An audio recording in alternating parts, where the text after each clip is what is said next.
Fourth city సరౌండింగ్లో నేను చెప్పే ఈ 2 ఫ్యూచర్స్ ఇంకే ప్రాజెక్ట్లో అయినా ఉంటే మీరు నా ప్రాజెక్ట్లో ఇన్వెస్ట్ చేయకండి. ఎందుకు ఇంత కాన్ఫిడెంట్గా చెప్తున్నాను అంటే మీరు ఈ వీడియో చివరి వరకు చూసి డిసైడ్ అవ్వండి. Hello everyone, myself Srinivas, RERA certified property adviser. So నా ప్రాజెక్ట్ డిటిసిపి విత్ రేరా అప్రూవ్డ్తో 2 unique benefits.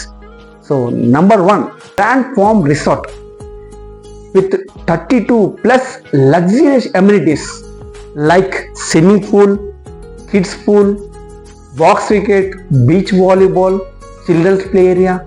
And number 2, 8 red sandalwood plantation. Red sandalwood plantation ద్వారా ఫ్యూచర్లో అద్భుతమైన రిటర్న్స్ రావచ్చు. సో మీరు కూడా మీ పిల్లల భవిష్యత్తుని ఒక బంగారు నిధిగా మార్చుకోవాలనుకుంటున్నారా? వెంటనే కింద నంబర్కి కాల్ చేయండి. Thank you so much.